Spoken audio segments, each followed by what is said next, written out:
Hi, everybody. My name is Janet S. Kim, and I am the guest festival director for the documentary portion of Art of Brooklyn Film Festival for 2023. And we are here talking with the legend Christine Choy today. Christine, thank you so much for coming and having a conversation with us. How are you today? Good. My Chinese name is Choy Minghui. Oh, really? My Korean name is Choi Myung-hae. Choi Myung-hae? And Christine Choy, I don't know where they came from. Did you pick Christine or no? Oh, my mother did. I think my mother did. I believe so, yeah. Oh, really? Yeah, because she's from Vladivostok.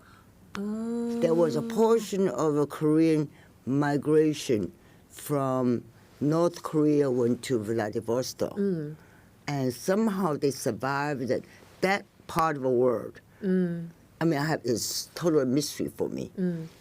Ultimately, years later, my daughter, Kuling, actually went to Vladivostok, tried to trace back how did the Koreans ended up there, including Sacred Island, the whole northern part. Yeah. And did she find them?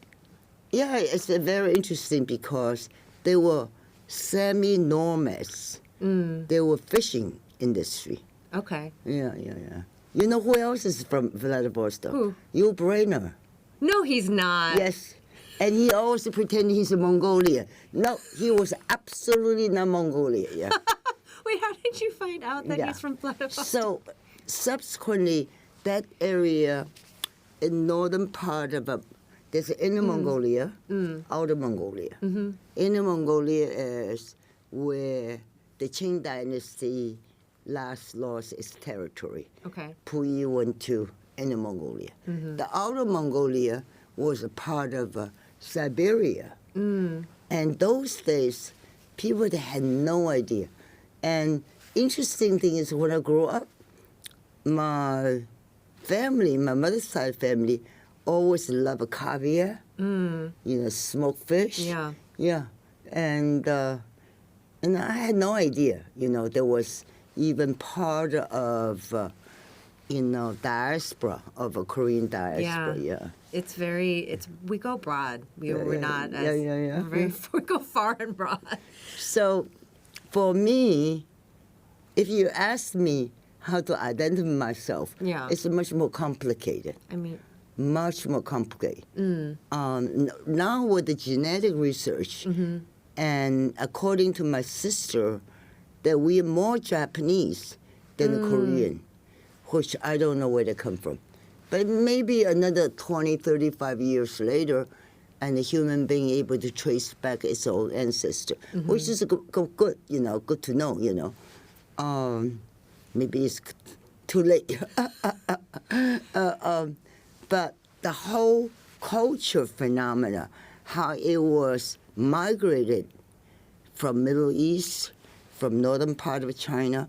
In fact, the first kingdom of China, Genghis Khan, is from north. Yeah, it is. And then entire northern terrain right now is all dried up. It's all yellow earth. Amazing, And same thing in Korea, for instance. It was always along the Hangang River, going to, and the rivers. And then the northern part of Korea used to be very much strong in agriculture, and the southern part was less, which is completely reversed. Yeah.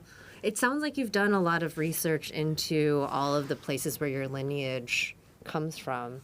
And you mentioned that you had been working on, can I ask you about your memoir documentary? Yeah. So is that going to play a part in your film that's coming out that you're working on? I think one thing, Janet, what really bothers me, not only as what we call Asian American or Asians from mainland China or from the East,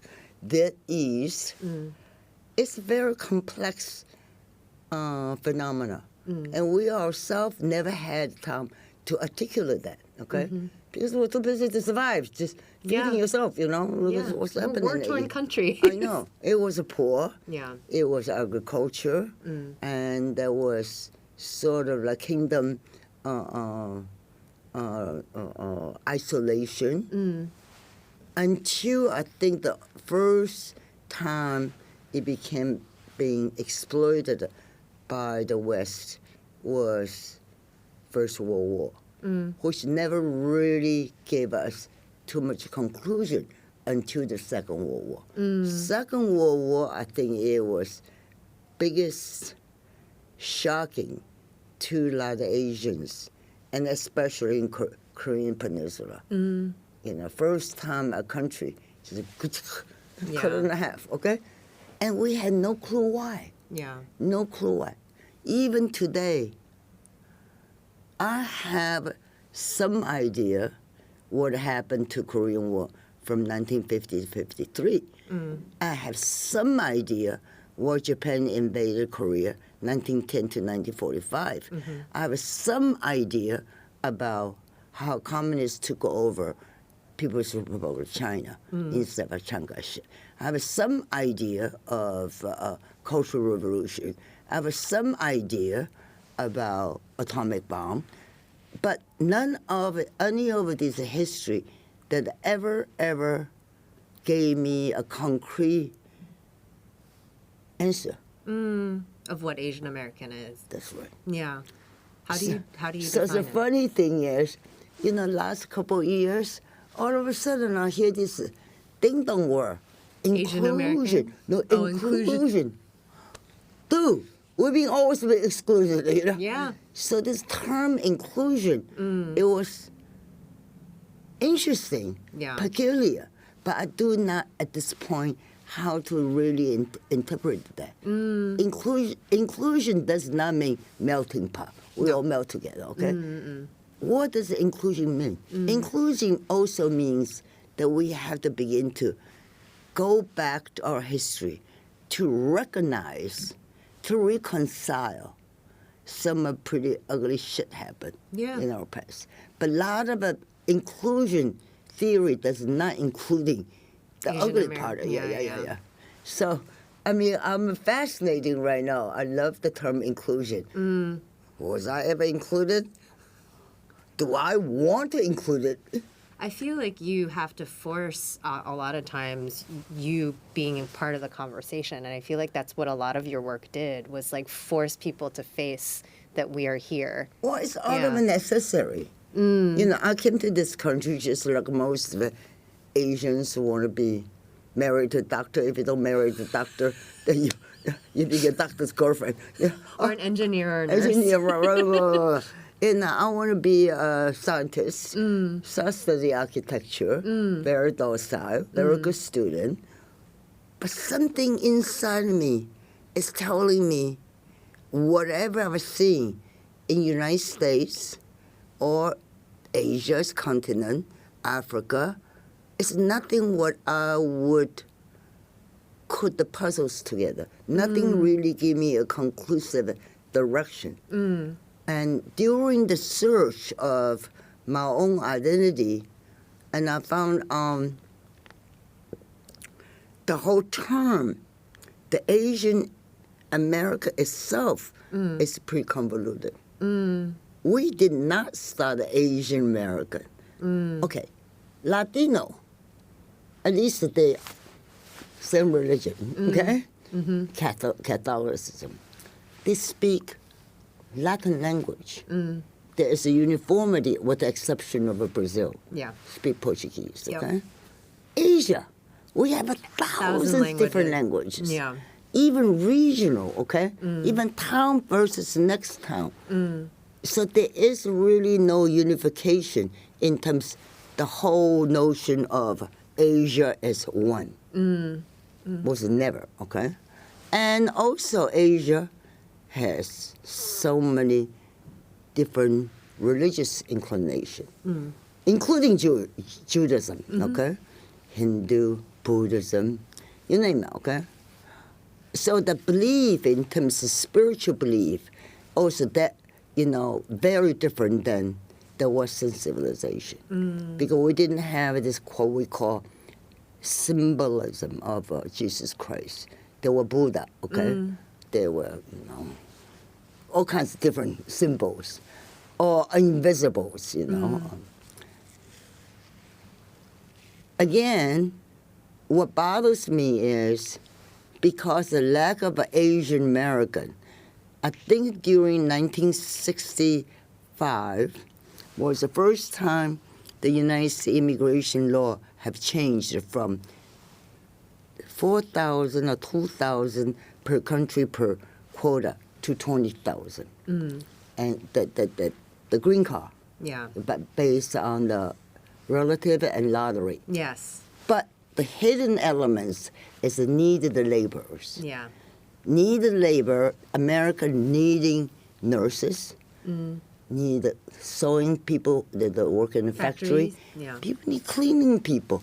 When people work in the kitchen, they were so vacuum. So that's what first wave of immigration happened in 1965. And, Senator Monahan put up this whole propaganda. Whoa, girl, boys, we all melt together.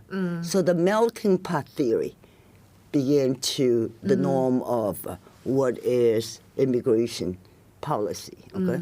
But within that, obviously, there's the nick and picks, and who's more obedient. Yeah.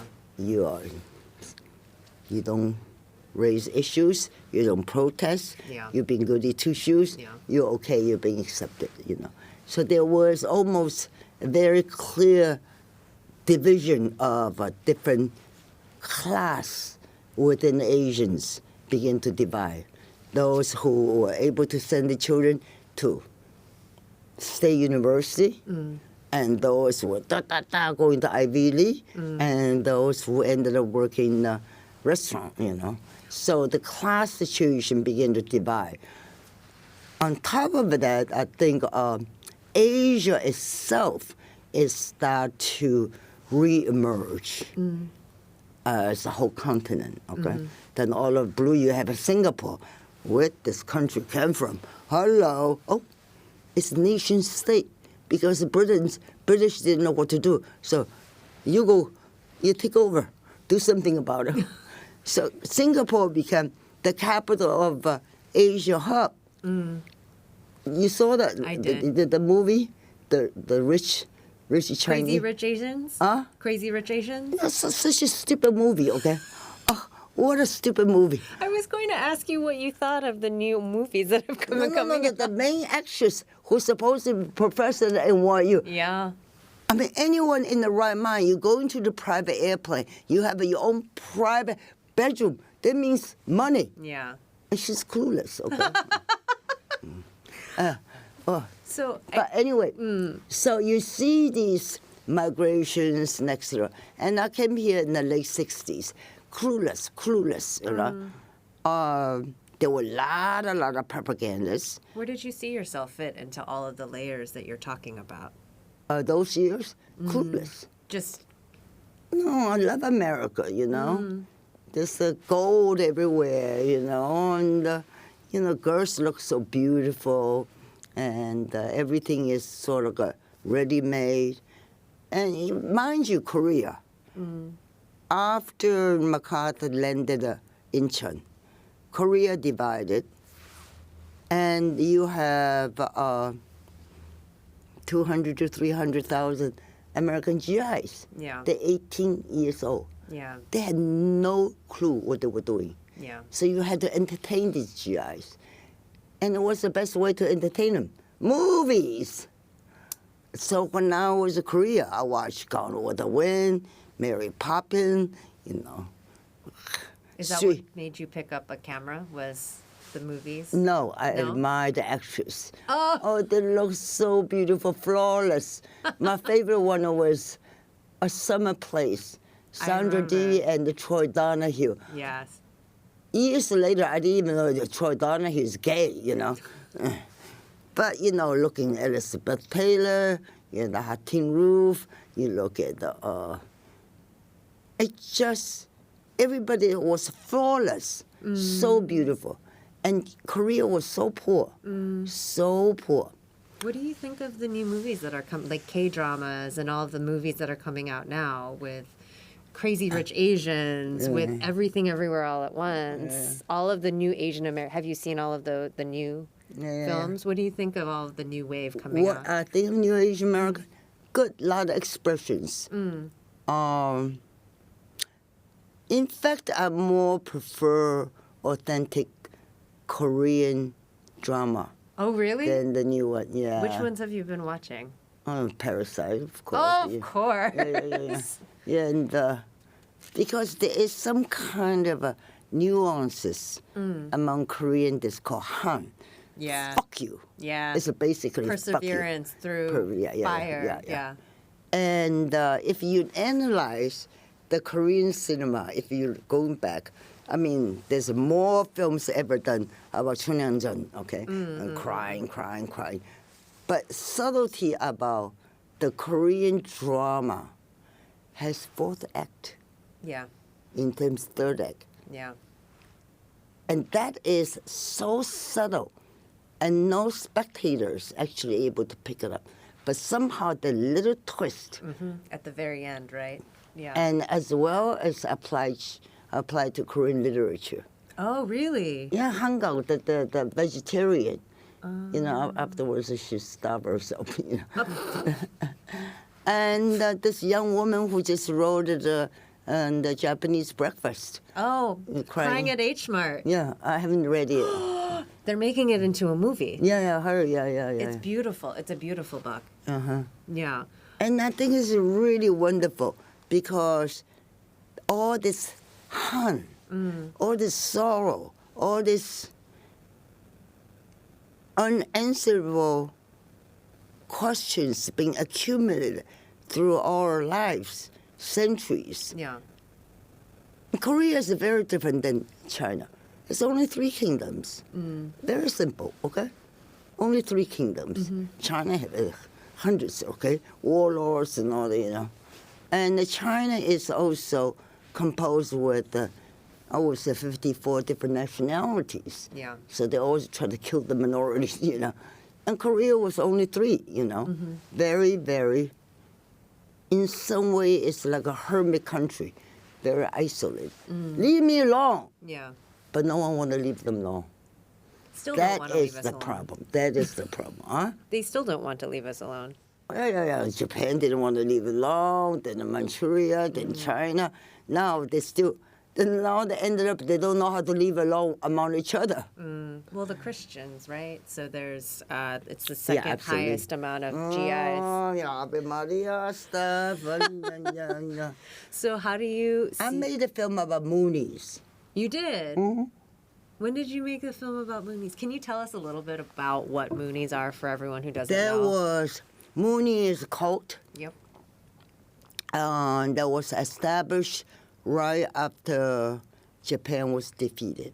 So it was early seeding with the Koreans in Japan. They were pretty intellectual, and it became a sort of spiritual longing for a lot of Koreans. But somehow, somewhere in between, I'm not, religious expert, and one became a more individualized, more focused on a individual, meaning Reverend Moon. And Reverend Moon claimed he was son of a god. He actually spoke to the god, huh? Literally. Yeah, I remember. He told me. He told you. That's right. He closed his eyes and he spoke to me. Do you think I believe it? Yeah. How did you connect with Reverend Moon? He's very hard to get to. Through one of the local producer from KBS. Oh, wow. Or they banned the film. Oh, wow. They banned the film. Wow. And I haven't seen it for a long time. Wow. Yeah, where 10,000 people married at the same time. Yep. Film that, you know. How do you keep in touch with any of your subjects from any of your films? Have you kept tabs on anybody that you used to speak with? In Saigu, this family who lost the son. Yeah.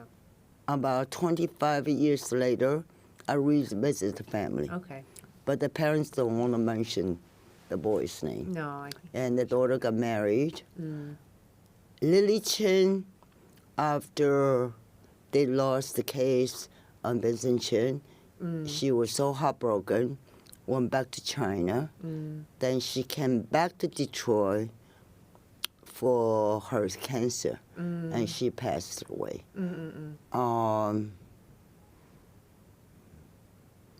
The exiles, they're all dispersed in different places.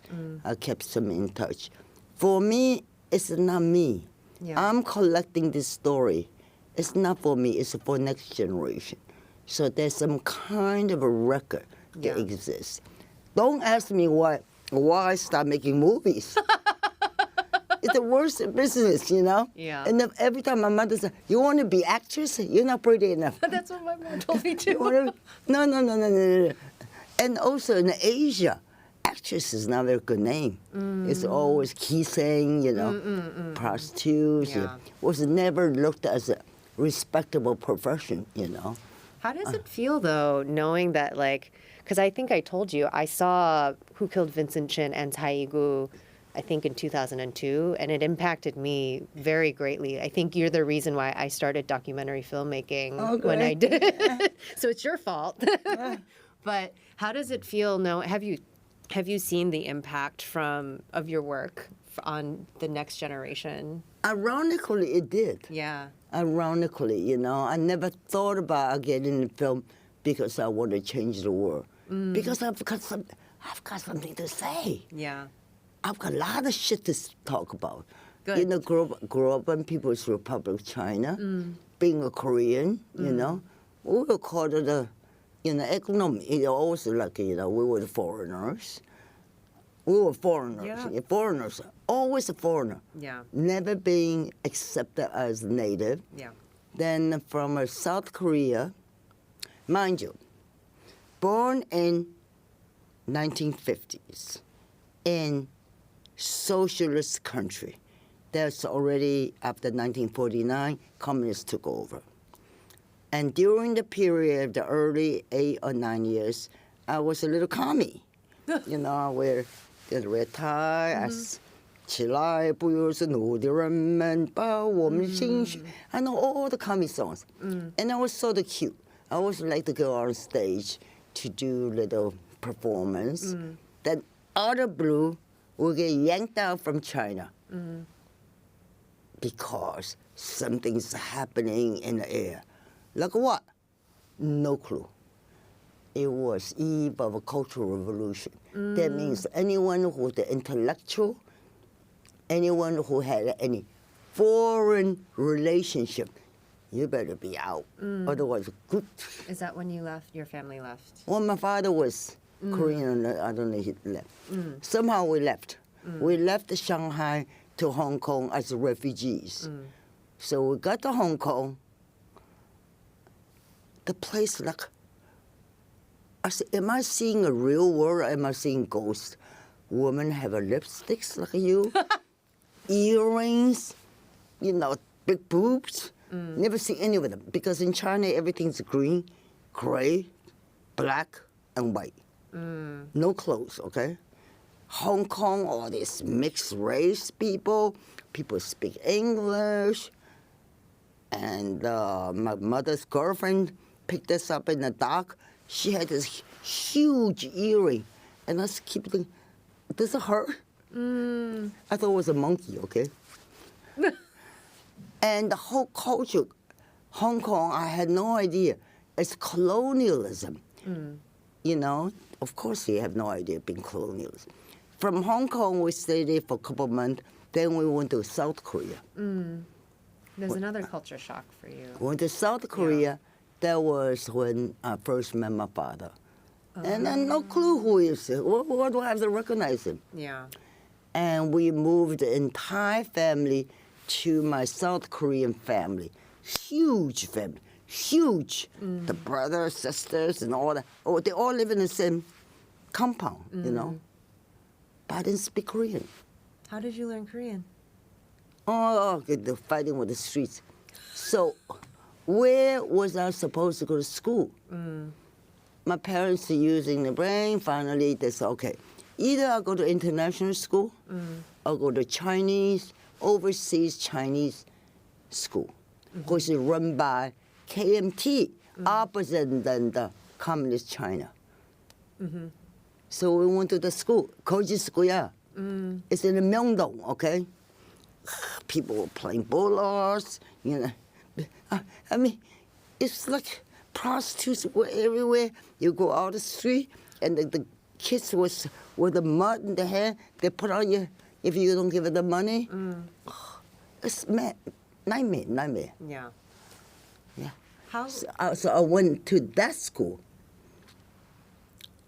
And by then, I'm out of here. Where does, Meanwhile, there are 45,000 American troops stationed in South Korea. Okay? The most expensive property, Itaewon, okay? And they're very segregated. The black GIs, white GIs, and we all go to this, some kind of fancy place called Walker Hill. But in order to entertain these troops, 45,000 of them, you have to entertain them. And the only way you can entertain them, movies. Movies and troops, Nat King Cole, Patty Page, you name it, I don't know. They always come to Seoul doing all the dancing, so fancy, you know? And I was able to sneak around to watch these things. So indirectly, the film really changed my consciousness. At that time, not analytically, in terms how it changed you in terms of perception of a different nation or culture, but how entertaining could be. So much fun. Yeah. You don't have to think about anything. You go to the dock, you watch the whole thing, eating popcorn. Whoa. And you cry your ass off. Yeah. Why documentary for you? What was it about documentary? It had nothing to do with me. I always Really? want to be a writer. I want to be Chinese woman writers. Wow. No. Never documentary was never. But funny thing is, when I was easy bit, I was good at drawing. And I was good at public speaking, okay? And then, you know, the commies asked me to go to stage. I do the song and dance. Isn't that how they trained you? Me? How do they train you to do public speaking? Just look at all the audience. Just imagine them. They are nothing but cabbage heads. They would not respond, which is true. And I was trying to become a public speaker. So when you came to the States and you started doing your work with the Black Panthers, then how did you integrate? I went to high school. You went to high school? Yeah, the Ave Maria High School. Yeah. But Sacred Heart. oh, I see. Yeah. So, because you mentioned that you used to do the films for the Black Panther Party, right? Yeah. And how did you integrate all of this history from your background and your skill Well, we set? never saw any black people except in the movies. And when I was easy bit, I used to hear Paul Robeson sing Old Man River. And Chinese national anthem in Chinese. 起来，不要说努力人们，把我们的心血储存我们心里长城. I said, whoa, this black guy can sing. And then I came to this country by coincidence. I became a very good friend with Susan Robeson, Paul Robeson's granddaughter. And she's a half white. She look white, more than white people, they're white, you know. But she said she's black. Oh, okay, you're black, so black. But the family gave me a tremendous amount of other kind of education, which I did not receive from the school, you know, the African American history, you know. It was not popular at all. Nobody was studying African American history. I mean, the only thing I think at the time it was a big was Supreme, you know, Smokey Robinson, a lot of Motown stuff, you know. But I love music, indirectly, you know.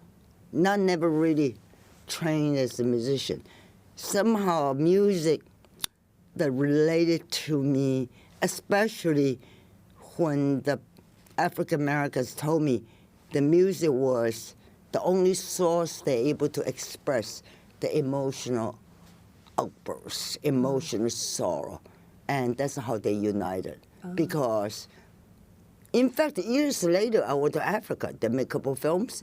Lord, people from Namibia, it's complete different look than the people from Angola, for instance.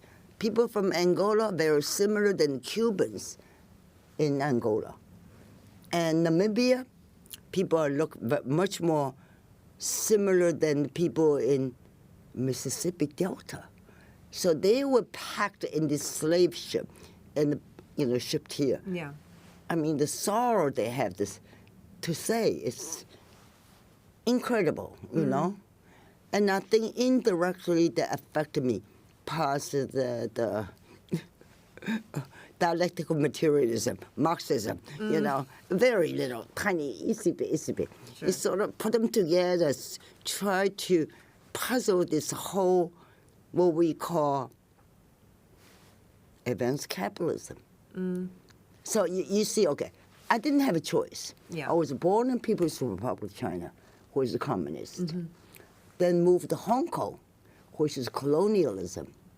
Then Hong Kong moved to South Korea, which is a neo-colonialism. Yeah. Neo meaning, another next- generation of Yeah. a colonialism, indirect, okay?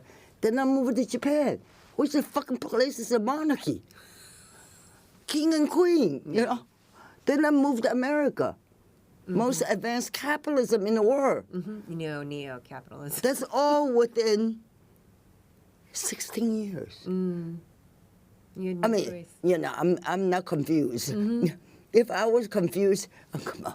I mean, there's no way, So all these isms, and everybody's fighting for isms, and I didn't want any of the isms. And I just let myself go to absorb whatever it came around. So the ism become not the goal or the something I'm aiming for. So my uniqueness, okay, in some way, sort of, like a quirky, it's almost not even like normal growing up. It served my purpose, ironically, Yeah. because I'm trying to solve all these mysteries. Yeah. And then when you're in the midst of that, and came to America, at that time the African movement was happening, the white women's movement was like in the height, and but I didn't relate to any of them. There's no such a thing called Asian Americans, you know. Where does the movie start for you when you were for your Oh. autobiography? The first thing I started was I went to Washington University and St. Louis. And in those days, you didn't have exchange program. You go to another school. And at that time, there was a guy named Barry Commoner who was running for American presidency against Goldwater. Barry Commoner was, I think, a biologist or ecologist. Anyway, he wanted to make a film about ecological issue, about how interesting that early, okay, that the earth is destroy itself.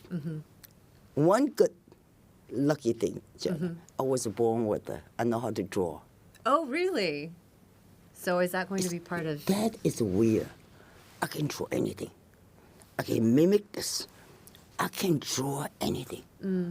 Something is a little wacko, And I know how to draw, so that's how I became architect, And I know to draw anything. You give me a thing. If you want me to draw something realistic, a pot of flower, exactly. You want me to do something abstract, I will go to an abstract. Where did I get that? Don't ask me, okay? So Barry Commoner wanted to do this short film about called Dead Earth. That means we are destroying the water. Is destroying people. Water, the basic, water, okay? Oxygen and hydrogen. It's destroying us. So you want to make a film. And at the time, my friend Larry Bogno, I don't know, why not, So we started drawing with the color, ink, and with the celluloid, with the animation. Then Larry said, oh, what music shall we use? I said, no idea. He said, do you like a mother's invention? I said, who are they? He said, yeah, the rock group. Okay, let's use mother's invention. So we made a little film. It's called Dead Earth. How that it could be. Like that, Dead Earth, okay? And I think Barry Commoner ran around, give a speech, show that little film. And the film is, I don't know what happened. I have no idea. That was the start. I know. I mean, Larry passed away. So then I moved back to East Coast. Intrigued me. I got a little talent. I can draw. Why don't I make a move? Why don't I make a living out of drawing? Oh, that's how you got into animation. I got into autographics. Oh, wow. I was the most popular person. Everybody. China, you want to do it tomorrow, want a screening? You want a poster? Chris Choy. Okay, $5 here. So I draw. I drew for Black Panthers, Young Lords, and there were Women's Alliance, a lot of them. Always like a fighting back. So I drew a lot, Wow. Oh, and where did I get talent? I have no idea. So I have one last question for you because I got a signal. Who are you most excited about seeing now in the new, what new art are you excited about seeing these days? What I'm most excited is when I was so young, start making film, not knowing what I was doing, because not knowing, so there is no profit margin. I never saw any dollars. I just felt something you push the envelope further to establish some kind of language among the youth to express ourselves. Maybe verbal, maybe not. And when I first started making aside from Dead Earth, then after that I made a film called Teach Your Children with Sue Robeson and The Woman Inside a Woman. And then I made From Spike to Spindles about Chinatown, garment workers. Hey, I'm hooked. This is fun, No money, but it's fun. But now with the new kids that you're seeing, what do you see? What I see throughout these years that actually contributed something to American cultural milieu. I actually did something. And I would not say I'm the first wave of Asian American filmmaker. I could consider as a first wave. Could be. I'm not sure historically how all the lineage are working. But I could consider. But I always have also a sort of inferior complex that I don't know about America. I'm not American. So when the Asian American movement started, it just sort of threw me out. I'm not Asian. I'm not American. I'm an immigrant. But the whole source of an immigrant experience, no one ever exploited until much, because the first generation is more or less Chinese, Japanese, Americans. They went to college, they're able to articulate, okay? And then later Korean Americans, okay? Filipinos. And then people from East India, But now I see young people from everywhere. It's exciting. Yeah. Everywhere. Because there is such a need to have multiple voices. The multiple voices not necessarily mean healthy, because it also creates a conflict, okay? But without the conflict, society can never move forward. Yeah, and you also brought up earlier how there's so many different parts of the diaspora. So it's like, it sounds like you're seeing texture from everywhere come in finally. Yeah. You were the first one that let us, but. No, I never imagined that I become pioneer. You are! Yeah, and How does that feel? no, I never thought about it. Yeah. And the greatest part is my old films become a voice for the people during my time never had Yeah. the voice. And where the fuck I got this idea from? I had no idea. No idea. We're glad that you had it, though, I know. Christine. And I We're think, so grateful. do you know why? Why? Because I was not interested in making money. I was not interested for anything, you know. The Oscars, I didn't even know they existed, you know, Academy Award. You know. But you have Yeah, a yeah, yeah. nomination now. No, I had no idea.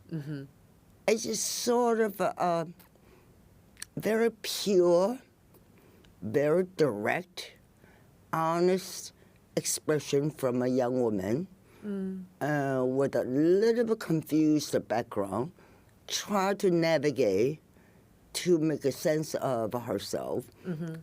And that was done. Then. What about now? How's your push Now changed now? I see this much more often. There are much more young women are taking same direction, but a little more daring. And those days when I was there, oh, come on, girl, I had $60 in my pocket. Nothing.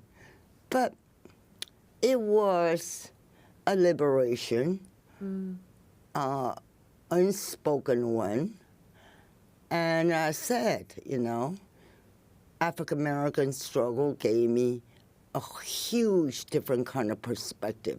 And if I came with the goddamn slave boats, I think I'd go nuts. But people didn't go nuts. People survived. And now I see the merging of young Asian women. I mean, we were sort of like a looked upon, sort of exotic sex symbols. You know, basically, you know. I mean, sayonara, you know, you see the whole geisha shit, you know. It was norm. Yeah. Never questioned it, you know. Well, I'm glad you did. Yeah. We're very grateful. I don't mean to cut you off, but I think we're out of time. I think I could talk to you for a very, very long time, Christine. But You're great. oh, we're so happy to have this conversation with you. Yeah. And I think You got to edit. we have to edit. But I think Put some music. I know we'll put some music and Yeah. graphics underneath and maybe your drawings at some point. yeah. 속상하네. 아니 너무 잘했어요. Yeah. 그래. 네, 너무 Yeah. 잘했어. So another thing is, I'm so grateful, even with all this chaotic, you know, movement, I was able to speak Korean. Very unusual because most Korean, the parents come to this country, they told the children not to speak. Oh no, we went to 한글학교, my And generation. it was so important, you Yeah. know, just little seeds, you know, and able to speak Chinese, read Chinese. So because I'm able to speak language, I know how to rebel with the language. Is that your advice for everyone to rebel with a language? Yeah, absolutely. I'm gonna take With that. with a sense of humor. I'm going to take that to heart. With a sense I'm of going to tell humor. my mom that you told me to Yeah, do yeah, that. yeah, with a sense of humor, yeah. Thank you so much, Christine. I really appreciate Yeah, your me time. too. Thank you for talking to me. Great. Thank you. Thank you.